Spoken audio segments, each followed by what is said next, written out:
เห็นการจุดเทียนเริ่มเปลี่ยนอาการกราบพระประธานอาหารธรรมัสก้าวขึ้นธรรมาส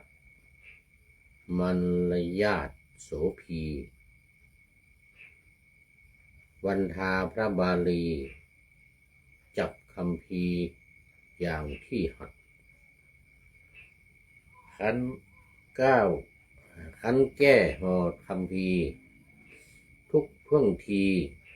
ช่างโสภายกขึ้นจบครบท่าบูชาพระธรรมรัตน์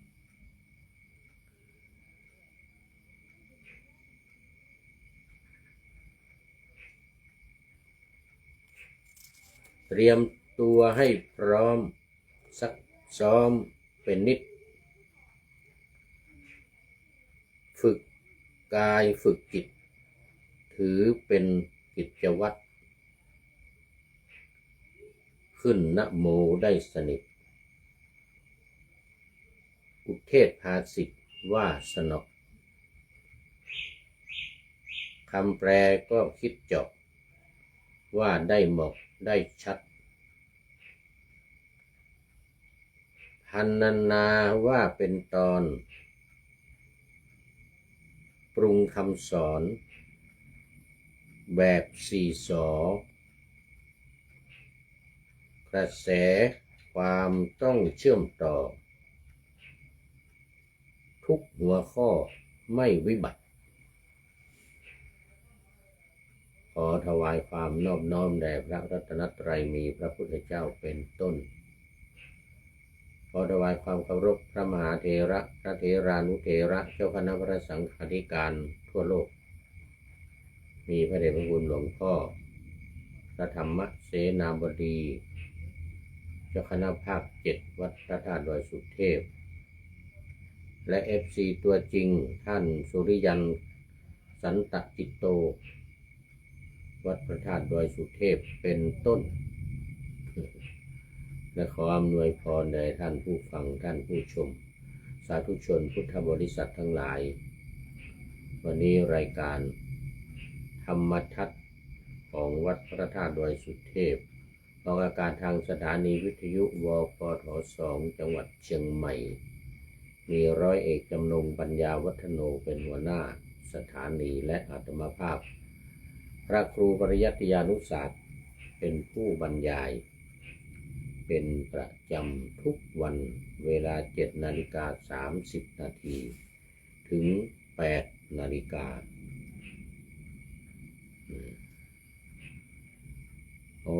ตอนนี้ก็ขอต้อนรับคุณโยมจันสมคุณโยมจันสมเข้ามาทีหลัง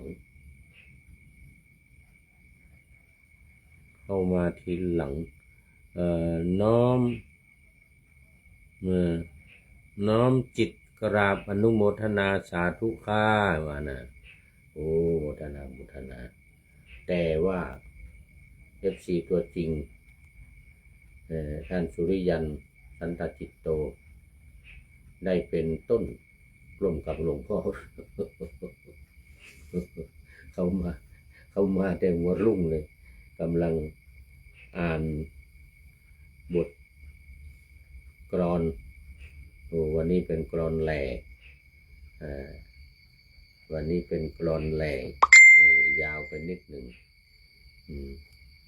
FC ตัวจริงเข้ามาได้เป็นต้นร่วมกับพระเดชพระคุณหลวงพ่อพระธรรมเสนาบดีแล้วตอนนี้ก็ขอต้อนรับพระเดชพระคุณหลวงพ่อสุทธิสงึมรำจากจังหวัดบุรีรัมย์อันนี้ก็เข้ามาแต่หัวรุ่งอีกเหมือนกันหลวงแม่จันสมด้วยวันนี้มาแต่หัวรุ่งกันเยอะเลยไกลไม่ทันโหสุริโยยังไม่จับขอบฟ้าปะหน้าธรรมาสยังไม่เสร็จตอนนี้ปะหน้าธรรมาสยังไม่เสร็จเนี่ยก็มากัน โอ้เต็มเลยวันนี้ถ้าจะได้อยู่กันดึกหน่อยวันนี้นะเนี่ยเพราะว่าวันพรุ่งนี้รายการก็เต็ม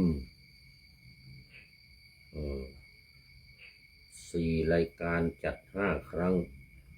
ออกอากาศทางวิทยุ10 ครั้งอันนั้นคืนนี้ก็ต้องนอนดึกหน่อยทำรายการโดยเฉพาะที่ออกอากาศทางวัดพระธาตุดอยสุเทพท่านหัวหน้าสถานีท่านอาจารย์พระมหาประสิทธิ์บอกว่าขอทำเป็น MP3 ด้วยอันนั้นก็ต้องทำล่วงหน้าไว้ล่วงหน้ารายการที่จะออกเนี่ยหลายชั่วโมงหน่อยเพราะว่ามันจะต้องเอาไปลงในที่จะทำ MP3 เนี่ยต้องตามเวลานี่เลยเวลานี้1 ชั่วโมงก็ต้องเอาไปลง1 ชั่วโมงเสร็จแล้วจึงจะแอดมินจึงจะตัดต่อมันไม่ได้เอาไปลงปุ๊บอย่างนี้ไม่ได้ไม่เหมือนกับส่งไม่เหมือนกับส่งไปทางเฟซทางไลน์ทางเนี่ยนะส่งไปปุ๊บเลยเป็นภาพไปเลยแต่ว่าที่จะทำ MP3 มันต้องมาลงในโปรแกรมตามเวลาบันทึก1 ชั่วโมงก็ต้องใช้เวลา1 ชั่วโมงแล้วจึงจะมาตัดต่อ ก็กราบขอบพระคุณพระเดชคุณหลวงพ่อสุทธิสงึมลำพร้อมกับหัวใจใหญ่ๆเลยทีนี้สีชมพูเต็มหน้าอกเลยโอ้โหสาธุครับผมอวยพรวันเกิดให้ผู้เกิดวันอังคารสีชมพูนี่ตามมาด้วยท่านอาจารย์สุรศักดิ์พรหมศรีกราบนมัสเตนี่เพิ่งกลับมาจากประเทศอินเดียเพิ่งกลับมาจากประเทศอินเดียก็ใช้นมัสเตถ้าอยู่เมืองไทยนานๆไปก็นมัสการปกติถ้าไปอินเดียนี่ไม่มีนมัสการเขาจะใช้นมัสเตหมดเลยทางคฤหัสถ์ญาติโยมพูดกับพระก็นมัสเตพระเราพูดคุยกันก็นมัสเตกันทั้งนั้นเลยเป็นแบบภาษาฮินดีโอ้ขอบคุณมากท่านอาจารย์สุรศักดิ์พรหมศรีไม่ได้เข้ามาหลายวันแล้วสาธุตามมาด้วยคุณโยมเปรมใจบัวใสโอ้สาธุโมทนาเป็นอย่างยิ่งวันนี้นี่น่าจะวันนี้น่าจะยังไม่จบเป็นเรื่องมันยาววันนี้ยังพูดธรรมะอยู่ก่อนปกติธรรมะนี่ก็นิดเดียวแต่ว่านี่ธรรมะยาวธรรมะยาวเรื่องสัมภวุระภิกขุภิกษุหลายรูป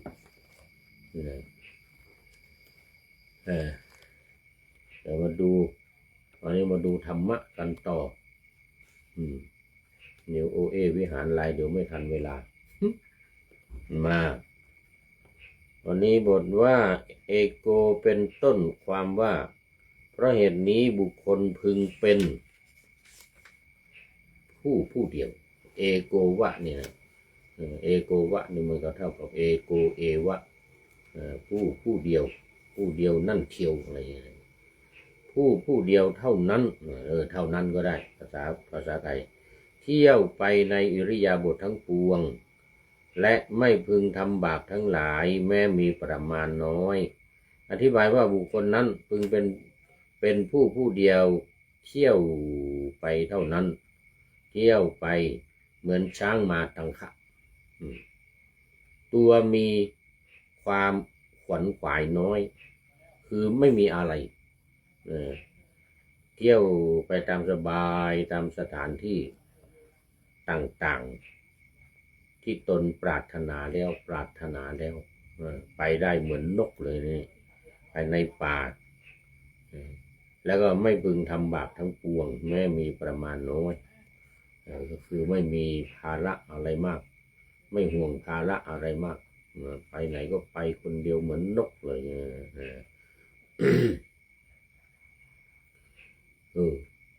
ว่าไปว่ามาก็เหมือนกับผู้พูดนี่นะโยมเปรมใจนี่9 ปี 10 ปีมานี่ที่ลาออกจากตำแหน่งเจ้าอาวาสนะ ตำแหน่งเจ้าอาวาสตำแหน่งอำเภอรองอำเภออะไรนี่นะโอ้มันมีหน้าที่มีภาระงานมากตำแหน่งเจ้าอาวาสนี่งานตลอด24 ชั่วโมงบางทีตี 1 ตี 2มีคนมาเรียกเลยไปไหนไปไล่ผีวะผีเข้า เจ้าอาวาสก็พอลาออกจากตำแหน่งหมดไม่มีภาระหน้าที่นี่ไปได้สบายจะไปไหนก็ไปไม่ต้องห่วงงานห่วงการอะไรมากเนี่ยก็ทำมามากแล้วทำมามากแล้วนี่ก็นี่เดี๋ยวจะไปญี่ปุ่นนี่ละนี่เขาขอไปเฝ้าวัดที่ญี่ปุ่นนี่ละ1 ปีตอนนี้ทำวีซ่าอยู่สักเดือน 2 เดือนถ้าว่าก่อนเข้าพรรษานี่ถ้าจะได้เดินทางถ้าไม่ทันก็พรรษาหลังเหมือนกันนะพรรษา2เลยนะก็ทำวีซ่านี่นวดช้าหน่อยนะประเทศญี่ปุ่นเนี่ยอันนั้นก็ถ้าเราทางนี้เราไม่มีภาระหน้าที่อะไรเป็นตำแหน่งหน้าที่อะไรในคณะสงฆ์ในตำแหน่งพระสังฆาธิการนี่แหละว่าโอ้สบายเลยไปไหนไหนสบายทำงานเพื่อผู้อื่นสัก20%ตัวนี้ทำเพื่อตัวเองเลยนี่80%โอ้ทำตัวเอง80%เหมือนเคยเล่าให้ฟังนี่ตัวเองทั้งนั้นทำเพื่อผู้อื่นนี่แค่20%ใน100เนี่ยนะใน100นี่ทำเพื่อผู้อื่น20%นี่อย่างจัดรายการวิทยุนี่ทำเพื่อผู้อื่นให้ทำเป็นทานมันก็ยังอยู่ในตัวเองอยู่หน่อยๆนะเพราะว่าการให้ทานให้ทำนี่มันก็เป็นประโยชน์ทั้งแก่ผู้อื่นทั้งแก่ตัวเองนะแก่ตัวเองก็ได้อานิสงส์มากนะได้อานิสงส์มากชนะการให้ทั้งปวงการให้ทำเนี่ยนะเมื่อวันก่อนก็อธิบายทีหนึ่งว่าไม่ใช่เฉพาะเวลาเทศหรือจัดรายการนี่เท่านั้นนะเวลาการให้ทำเนี่ยแม้การพูดคุยสนทนากันตามถนนหนทางหรือตามที่โน่นที่นี่เจอหน้ากันพูดคุยกันแล้วก็แนะนำธรรมะนี่นะนี่เป็นการให้ทำเป็นทานเหมือนกันหรือแม้แต่ครูอาจารย์ที่สอนอยู่ตามโรงเรียนนะสอนวิชาการต่างๆไม่ต้องพูดเรื่องธรรมะหรอกวิชาอื่นๆวิชาอะไรที่มันเป็นประโยชน์ต่อนักเรียนเนี่ยไม่ว่าจะสายวิทย์สายศิลป์สายอะไรคณิตวิทยาศาสตร์ภูมิศาสตร์ประวัติศาสตร์การเมืองอะไรนิติศาสตร์ปรัชญาถ้าปรัชญานี่เข้าข่ายธรรมะมากถ้าสอนในเรื่องปรัชญานี่นะส่วนใหญ่เป็นธรรมะก็เป็นทานก็เป็นการให้ทำเป็นทานทั้งนั้นเป็นการทำเป็นธรรมทานทั้งนั้นเลยโอ้ครูบาอาจารย์สอนในโรงเรียนในวิทยาลัยมหาวิทยาลัยเนี่ยธรรมทานทั้งนั้นเลยคราวนี้มาสู่เนื้อเรื่องเลยทีนี้เรื่องของสัมภหุระภิกขุในธรรมะที่ว่าถ้าไม่มีสหายที่ดีเนี่ยไปไหนเนี่ยไปคนเดียวดีกว่าตอนนี้ขอต้อนรับคุณโยมทิพวรรณสินธุวงศ์FC ตัวจริงอีกเหมือนกันนี่FC ตัวจริงมาแล้ว กราบนมัสการสาธุสาธุในธรรมว่าไงอย่างนั้นโอ้โมรณะโมรณะสาธุในธรรมเนี่ยเห็นไหมธรรมเนี่ยมีแต่คนยกย่องนะมีแต่คนให้สาธุการนะเนี่ยนะไม่มีใครด่านะการให้ธรรมเนี่ยให้ทำเป็นทานนี่ไม่มีใครด่านะแล้วก็ง่ายที่สุดนะเป็นสิ่งที่ง่ายทำได้ง่ายแต่มีอานิสงส์มากมีผลมากคนได้ยินคนเอาไปปฏิบัติเกิดดอกออกผลโอ้โหสุดยอดเลยเรื่องธรรมเนี่ยธรรมจารีสุขังเสติเนี่ยธรรมย่อมรักษาผู้ปฏิบัติธรรมมาอันนี้ตัวอย่างในเรื่องของการเที่ยวไปผู้เดียวพระศาสดาประทับอยู่ที่ป่าชื่อปาลิไลยกะประทับอยู่ในไพศาลชื่อลักขิตะทรงปรารภภิกษุเป็นอันมากตรัสพระธรรมเทศนานี้ว่าสเจละเพทะเป็นต้นถึงแปลว่าสเจท่าว่าละเพทะได้สังหายที่ไม่ดีอย่าไปเลยอย่าไปตามเลยไปคนเดียวดีกว่า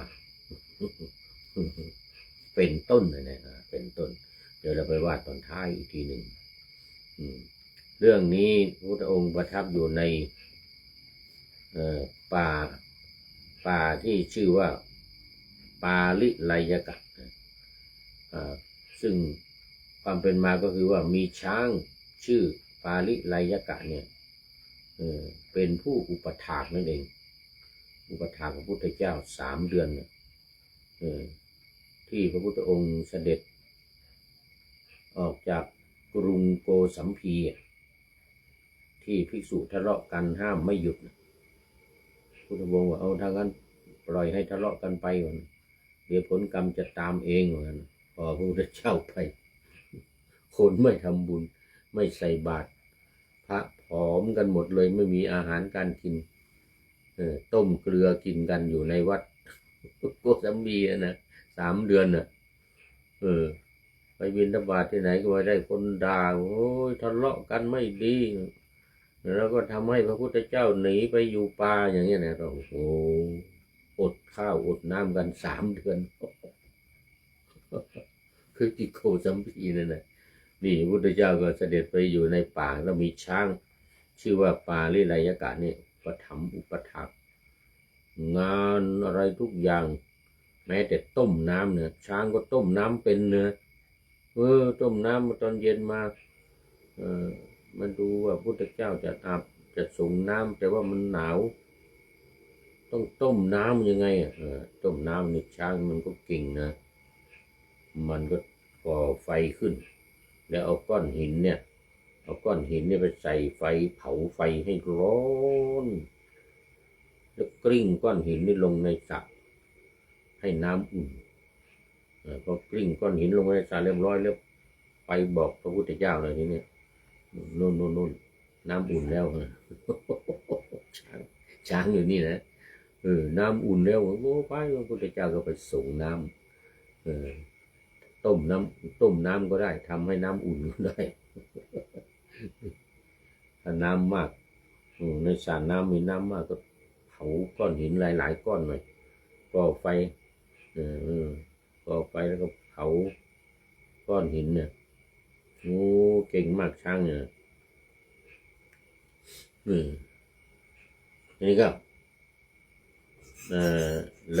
ลยป่านั้นชื่อว่าปาลิไลยกะในไพศาลชื่อว่าลักขิตะอีกทีหนึ่งเนี่ยแล้วก็ปรารภภิกษุจำนวน500ที่ไปหาท่านพระอานนท์ขอพระอานนท์นำไปเฝ้าพระพุทธเจ้าขอ ราะว่า3 เดือนมาแล้วเนี่ยเขามาจากที่ต่างๆมาจากออกพรรษาแล้วจะมากราบพระพุทธเจ้าเขาเฝ้าฟังธรรมแต่พอมาถึงเชตวันไม่มีพระพุทธเจ้าไม่ได้อยู่พระพุทธเจ้าอยู่ที่ไหนอยู่วัดไหนไม่อยู่วัดที่ไหนนู่นอยู่ในป่าคนหนึ่งขอพระอานนท์ขอนำไปด้วยขอพระอานนท์นำไปหาพระพุทธเจ้าแต่ว่าในช่วง3 เดือนนี่ไม่ใช่เฉพาะพระที่ออกพรรษาแล้วมานะโอ้นางวิสาขาอนาถบิณฑิกเศรษฐีใครต่อใครพระเจ้าเปรตที่โกศลนี่นะต่างก็มาแจ้งความจำนงมาที่ท่านพระอานนท์ขอพระอานนท์ไปกราบทูลพระพุทธเจ้านำพระพุทธเจ้ากลับมาเหมือนนะ3 เดือนแล้วไม่ได้เห็นพระพุทธเจ้านะไม่ได้ทำบุญไม่ได้ใส่บาตรพระพุทธเจ้าไม่อยู่เลยนะอยู่ในป่านู่นเลยว่างั้นนะภิกษุทั้งหลายนี่ก็เหมือนกันอยากจะฟังธรรมของพระพุทธเจ้าต่อหน้าพระพักตร์ของพระพุทธเจ้าว่างั้นนะก็เลยพากันมาอ้อนวอนขอร้องให้ท่านพระอานนท์เนี่ยนะไปพระอานนท์ก็เลยจำเป็นต้องไปต้องไปต้องพาภิกษุทั้งหลายหลวงไปหาพระพุทธเจ้าในป่าปาลิไลยกะนะเพราะว่าเขาทั้งหลายต้องการจะฟังธรรมเขาจากพระพุทธเจ้าอันนี้พระเถระพาภิกษุทั้งหลายแล้วไปเนี่ยพอไปถึงในป่าแล้วเนี่ยพอไปถึงที่พระพุทธเจ้าประทับเนี่ยก็พระอานนท์ก็คิดว่าพระพุทธเจ้านี่รู้อัธยาศัยของพระพุทธเจ้าเนี่ยว่าพระพุทธเจ้าเนี่ยชอบอยู่คนเดียวนะเราพาพระเขาไปกันเป็นร้อยอย่างนี้นะ400-500นี่น่าจะเดือดร้อนแน่นะพระพุทธเจ้าก็จะลำบากรบกวนพระพุทธเจ้าชอบอยู่ผู้เดียวเหมือนนะก็เลยบอกภิกษุทั้งหลายว่าท่านทั้งหลายรออยู่นี่ก่อนอยู่ข้างนอกเลยนะรออยู่ข้างนอกนี่ก่อนเราผู้เดียวนี่จะเข้าไปกราบทูลพระพุทธเจ้าไปขออนุญาตก่อนนะขออนุญาตพระพุทธเจ้าก่อนถ้าพระพุทธเจ้าให้เข้าไปก็จึงค่อยไปที่หลังเลยนะเขาพากันอยู่ที่นี่ก่อนก็เลยนี่พระอานนท์เข้าไปรูปเดียวพอเข้าไปถึงเลยทีนี้ช้างมาเข้าไปถึงข้างในในไพศาลในป่าทึบ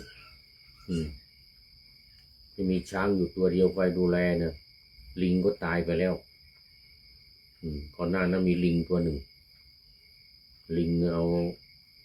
น้ำผึ้งมาถวายพระพุทธเจ้าเนี่ยดีอกดีใจพระพุทธเจ้าฉันน้ำผึ้งตัวเองเต้นไปเต้นมาถูกตอทิ่มตูดตายไอ้ลิงเนี่ยนะมันเต้นไปมามันชอบใจพระพุทธเจ้าฉันน้ำผึ้งของมันเราน้ำผึ้งถวายพระพุทธเจ้าโยมที่ประวันเนี่ยไอ้ลิงเนี่ยตอนแรกพระพุทธเจ้าไม่ฉันนะมันก็ไปดูพระพุทธเจ้าทำไมไม่ฉันเป็นว่ามันมีตัวอ่อนในรังผึ้งเนี่ยมันก็ไปเขี่ยออกแล้วก็เอาประเคนพระพุทธเจ้ามาพระพุทธเจ้าก็ฉันที่นี่น้ำผึ้งสดเลยจากลังสดเลยมันดีอกดีใจลิงเนี่ยตายเลยเต้นไปเต้นมาไม้เสียบตูดตายกรรมของมันมาแค่นั้น อายุมันมาแค่นั้นเสร็จแล้วมันตายแล้วมันไม่ใช่ธรรมดานะมันดีใจนะมันเกิดบนสวรรค์นู่นนะไปอยู่บนสวรรค์ชั้นดาวดึงส์นู่นนะโอ้ยลิงนี่ไม่ใช่ธรรมดานะไปเป็นเทพพระบุตรเทพพระบุตรลิงเนี่ยมกตะเทพพระบุตรเลยดูไปดูมาหมดเวลาอีกแล้วโอ้ทำไมเวลาหมดเร็วจังเลยเนี่ยไว้แค่นี้ก่อนไว้แค่นี้ก่อนนี่ไม่เป็นไรไม่เป็นไรเดี๋ยวนี่ยังช้างยังจะต้อนรับช้างจะไล่ ช้างนี่ถอนต้นไม้มาแล้วก็จะไปฟาดพระอานนท์โอ้พุทธองค์ตรัสห้ามปาริไรยกะหมดเลยนะอย่าทำอันนั้นเป็นพุทธอุปถากเอาไว้แค่นี้ก่อน เอาไว้แค่นี้ก่อนมันยังยาวอยู่เลยมันยังยาวอยู่เรื่องนี้นะยาวมากเดี๋ยวพรุ่งนี้เราก็มาต่ออีก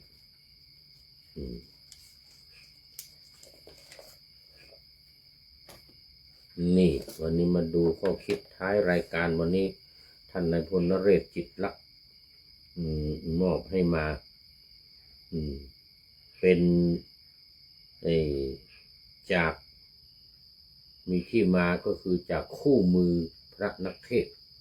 นี่นะบอกว่าท่านนายพลนเรศเนี่ยผมเคยไปฝึกเทศเหมือนกันนะเคยไปฝึกเทศแล้วก็มีหนังสือสงสัยจะเป็นหนังสือของวัดประยุรวงศาวาสนะเนี่ยคนดังเขาสอนพระเทศผู้พูดนี่เคยไปฝึกเทศเหมือนที่วัดประยุรวงศาวาสนะพรรษาหนึ่งปีนั้นไปอยู่กรุงเทพใหม่ทุกวันพระเราก็พากันไปวัดประยุรสอนเทศตอนนั้นหลวงตาแผ่เยื่อไม้ยังไม่มรณภาพครูไพศาลธรรมโกศลนี่มีคู่มือนักเทศมาเป็นบทแหล่หลวงตาแผ่เยื่อไม้ดูเก่งแหล่นะแหล่เก่งเห็นเขาจุดเทียนเริ่มเปลี่ยนอาการเหมือนกันกราบพระประธานอาจหารธรรมะก้าวขึ้นธรรมาสบรรยากาศโสภีว่ามันยากโสภีวันทาพระบาลีจับคำพีอย่างที่หัดฝึกหัดจับคำพีไม่นั่งต้องจับคำพียังไงเขาว่านโมไปถึงบทไหนแล้วก็เปิดคำพีนี่นะมีสอนนักเทศ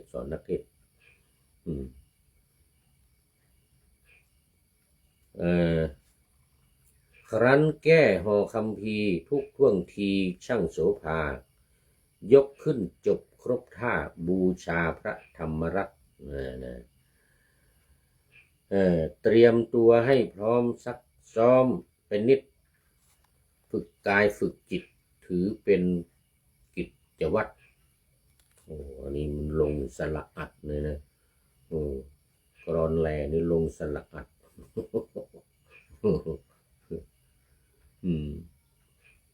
นี่ไหนนะขึ้นนะโมได้สนิทเนี่ยอุเทศภาษิตว่าสนอคำแปลก็คิดเจาะว่าได้เหมาะได้ชัดนี่พันนาว่าเป็นตอนปรุงคำสอนครบ4 สกระแสความต้องเชื่อมต่อทุกหัวข้อไม่วิบัติ4 สนี่นะ4 สนี่คือ1สันทัศนะเนื้อธรรมการเทศก็ต้องให้แจ่มแจ้งแล้วก็2สมาทัปปนะจูงใจผู้ฟังให้อยากจะฟังสมุตเตชนะแกล้วกล้ามีความแกล้วกล้าอาถรรพ์ในการแสดงธรรมแล้วก็ สัมปหังสนะนี้สำคัญทำให้ร่าเริงเบิกบานตอนเทศไปร่าเริงไปญาติโยมฟังก็สนุกสนานหัวเราะกันขำขันกันนี้นะแล้วก็มีอารมณ์นะมีอารมณ์เทศไว้แค่นี้ก่อนมันยังมีอีกยาวเดี๋ยวครั้งต่อไปรายการต่อไปจะได้เอามาว่าต่ออีกนี่สอนนักเทศขอบคุณท่านนายพลนเรศจิตรักเป็นอย่างยิ่งที่นำเอาบทกลอนแหล่นี้มาให้เป็นข้อคิดในท้ายรายการในวันนี้ขอนำรายการธรรมทัศน์ไปก่อนแล้วจะย้อนมาใหม่ในวันหลังเพื่อให้ท่านทั้งหลายได้รับฟังพระธรรมเทศนาเหมือนดังเดิมเป็นธรรมะจากพระไตรปิฎก3ธรรมบทอันงดงามบรรยายเสริมอธิบายใจความเหมาะมาต่อเติมยกนิทานดั้งเดิมเสริมบทธรรมขอทุกท่านสุขกายสบายใจปรารถนาสิ่งใดอันเลิศล้ำจงเพิ่มพูนตามบุญงามและตามกรรมที่ได้บำเพ็ญไว้ทุกประการขอเจริญพร